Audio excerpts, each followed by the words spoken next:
हैं कि फ्रॉग में जो फर्टिलाइजेशन होता है वो एक्सटर्नल फर्टिलाइजेशन होता है।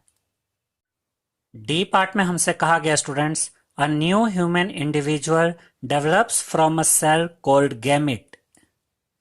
इसका मतलब यह है स्टूडेंट्स कि जो न्यू ह्यूमन इंडिविजुअल डेवलप होता है ये गैमेट से डेवलप होता है। ये स्टेटमेंट गलत है, तो यहां पर हम लिखेंगे फॉल्स। याद रखिएगा स्टूडेंट्स कि जो न्यू ह्यूमन इंडिविजुअल डेवलप होता है ये जायगोट से डेवलप होता है, गैमेट से डेवलप नहीं होता। जब मेल गैमेट और फीमेल गैमेट आपस में फ्यूज होते हैं, मिलते हैं, तो जायगोट बनता है और यही जायगोट डेवलप होकर एक न्यू ह्यूमन इंडिविजुअल बनता है। तो ये स्टेटमेंट फॉल्स है। ई पार्ट में हमसे कहा गया students, egg red after fertilization is made up of a single cell. ये स्टेटमेंट बिल्कुल सही स्टेटमेंट है, तो यहां पर हम लिखेंगे ट्रू। याद रखिएगा स्टूडेंट्स कि जब स्पर्म और एग आपस में फ्यूज होते हैं यानी कि आपस में मिलते हैं तो ये जो एग होता है ये फर्टिलाइज्ड हो जाता है और इसे हम फर्टिलाइज्ड एग कहते हैं और ये फर्टिलाइज्ड एग एक सिंगल सेल होती है, तो ये स्टेटमेंट ट्रू है। एफ पार्ट में हमसे कहा गया students, amoeba reproduces by budding, यानी कि अमीबा बडिंग प्रोसेस के द्वारा रिप्रोड्यूस करता है। ये स्टेटमेंट गलत स्टेटमेंट है, तो यहां पर हम लिखेंगे फॉल्स। इस चैप्टर की रीडिंग वीडियो में हमने आपको समझाया था स्टूडेंट्स कि अमीबा बाइनरी फिजन के द्वारा रिप्रोड्यूस करता है, ना कि बडिंग के द्वारा। इसलिए ये स्टेटमेंट फॉल्स है। याद रखिएगा स्टूडेंट्स कि अमीबा डिवाइड होकर दो नए अमीबा बनाता है और इस प्रोसेस को बाइनरी फिजन कहा जाता है। जी पार्ट में हमसे कहा गया students, fertilization is necessary even in asexual reproduction, यानी कि एसेक्सुअल रिप्रोडक्शन में फर्टिलाइजेशन जरूरी होता है। ये स्टेटमेंट गलत स्टेटमेंट है स्टूडेंट्स, तो यहां पर हम लिखेंगे फॉल्स। याद रखिएगा स्टूडेंट्स कि फर्टिलाइजेशन सेक्सुअल रिप्रोडक्शन में जरूरी होता है, लेकिन एसेक्सुअल रिप्रोडक्शन में फर्टिलाइजेशन जरूरी नहीं होता। यहां पर यह भी याद रखिएगा स्टूडेंट्स कि फर्टिलाइजेशन का मतलब होता है मेल गैमेट और फीमेल गैमेट का आपस में मिलना, जबकि एसेक्सुअल रिप्रोडक्शन में तो एक सिंगल पेरेंट के द्वारा रिप्रोडक्शन किया जाता है, इसलिए एसेक्सुअल रिप्रोडक्शन में फर्टिलाइजेशन जरूरी नहीं होता। एच पार्ट में हमसे कहा गया students, binary fission is a method of asexual reproduction, यानी कि बाइनरी फिजन एसेक्सुअल रिप्रोडक्शन का ही एक मेथड होता है।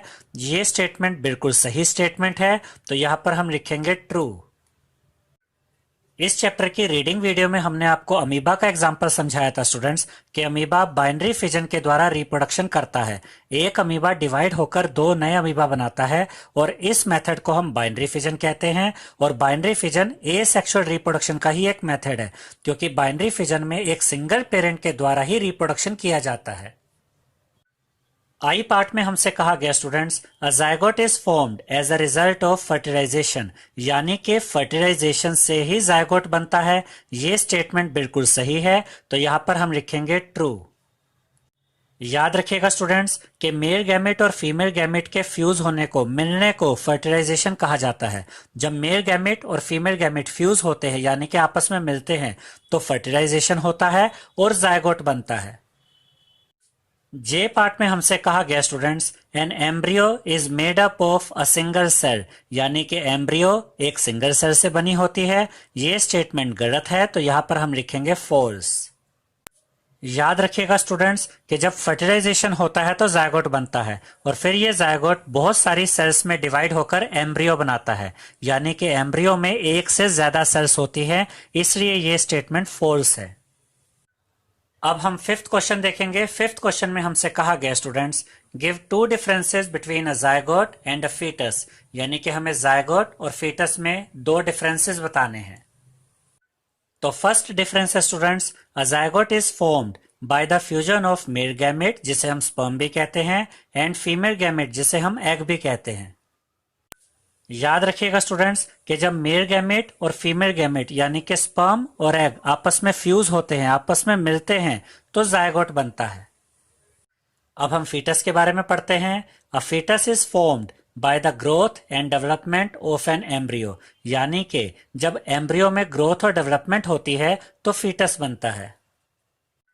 याद रखिएगा स्टूडेंट्स कि जब फर्टिलाइजेशन होता है तो जायगोट बनता है और जायगोट सिंगल सेल होता है और फिर ये जायगोट बहुत सारी सेल्स में डिवाइड होकर एम्ब्रियो बनाता है और एम्ब्रियो में ये सेल्स आपस में मिलकर टिश्यूज एंड ऑर्गन्स बनाती है। और जब एम्ब्रियो डेवलप होता है और एम्ब्रियो में बॉडी पार्ट्स को पहचाना जा सकता है, जब बॉडी पार्ट्स पूरे तरीके से बन जाते हैं और बॉडी पार्ट्स को पहचाना जा सकता है तो फिर इसी एम्ब्रियो को फीटस कहा जाता है।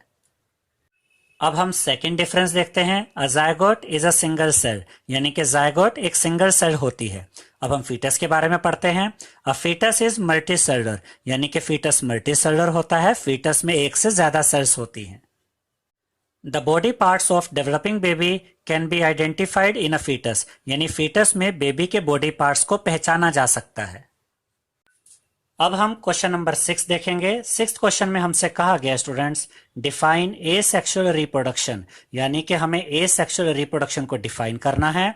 और उसके बाद हमसे कहा गया है describe 2 methods of A sexual reproduction in animals, यानी कि हमें एनिमल्स में ए सेक्सुअल रिप्रोडक्शन के 2 मेथड्स के बारे में भी बताना है। तो इसका आंसर है students, the type of reproduction in which only a single parent is involved is called asexual reproduction, यानी कि रिप्रोडक्शन का वो टाइप जिसमें एक सिंगल पेरेंट के द्वारा रिप्रोडक्शन किया जाता है, इस तरह के रिप्रोडक्शन को हम एसेक्सुअल रिप्रोडक्शन कहते हैं। Asexual reproduction takes place in very small animals like hydra and microscopic organisms like amoeba. इसका यह मतलब है स्टूडेंट्स कि एसेक्सुअल रिप्रोडक्शन बहुत छोटे एनिमल्स जैसे कि हाइड्रा और माइक्रोस्कोपिक ऑर्गेनिज्म जैसे कि अमीबा में होता है। 2 methods of asexual reproduction in animals are, अब हम एनिमल्स में एसेक्सुअल रिप्रोडक्शन के 2 मेथड्स के बारे में पढ़ेंगे। तो पहला मेथड है बडिंग। बडिंग भी एसेक्सुअल रिप्रोडक्शन का ही एक मेथड है। देखिए यहां पर यही लिखा गया है, budding is a type of asexual reproduction in which a new organism develops from an outgrowth और बड। इसका मतलब यह है स्टूडेंट्स कि बडिंग एसेक्सुअल रिप्रोडक्शन का ही एक टाइप होता है जिसमें एक नया ऑर्गेनिज्म डेवलप होता है आउटग्रोथ से, और आउटग्रोथ को ही बड भी कहा जाता है। इस चैप्टर की रीडिंग वीडियो में हमने आपको हाइड्रा का एग्जाम्पल समझाया था स्टूडेंट्स कि हाइड्रा की बॉडी में एक आउटग्रोथ बननी शुरू हो जाती है, यानी एक उभरा हुआ पार्ट बनना शुरू हो जाता है और इसी आउटग्रोथ को बड भी कहा जाता है। और फिर ये बड डेवलप होकर एक नया हाइड्रा बन जाता है और फिर ये नया हाइड्रा अपने पेरेंट हाइड्रा से अलग हो जाता है। क्योंकि हाइड्रा में बड के द्वारा रिप्रोडक्शन होता है स्टूडेंट्स, तो हम कह सकते हैं कि हाइड्रा में बडिंग के द्वारा रिप्रोडक्शन किया जाता है और बडिंग एसेक्सुअल रिप्रोडक्शन का ही एक टाइप होता है क्योंकि बडिंग में एक सिंगल पेरेंट के द्वारा रिप्रोडक्शन किया जाता है। अब हम बाइनरी फिजन के बारे में पढ़ेंगे। बाइनरी फिजन भी एसेक्सुअल रिप्रोडक्शन का ही एक टाइप होता है। The type of asexual reproduction in which an animal reproduces by dividing into 2 individuals is called binary fission. इसका मतलब यह है स्टूडेंट्स कि एसेक्सुअल रिप्रोडक्शन का वो टाइप जिसमें एक एनिमल डिवाइड होकर 2 नए इंडिविजुअल बनाता है, इस तरह के रिप्रोडक्शन को हम बाइनरी फिजन कहते हैं। इस चैप्टर की रीडिंग वीडियो में हमने आपको अमीबा का एग्जाम्पल समझाया था स्टूडेंट्स कि एक अमीबा डिवाइड होकर 2 नए अमीबा बनाता है, यानी अमीबा में बाइनरी फिजन के द्वारा रिप्रोडक्शन किया जाता है। और बाइनरी फिजन भी एसेक्सुअल रिप्रोडक्शन का ही एक टाइप होता है क्योंकि बाइनरी फिजन में एक सिंगल पेरेंट के द्वारा ही रिप्रोडक्शन किया जाता है।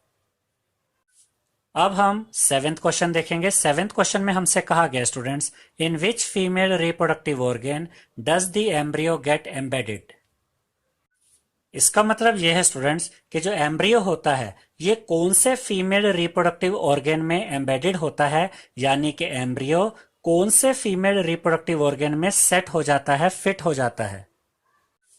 तो इसका आंसर है स्टूडेंट्स यूटेरस। याद रखिएगा स्टूडेंट्स कि जो एम्ब्रियो होता है ये यूटेरस में ही डेवलप होता है, और जब एम्ब्रियो डेवलप होता है तो फीटस बनता है, और जब फीटस पूरी तरह से डेवलप हो जाता है तो उसके बाद माँ बच्चे को जन्म देती है।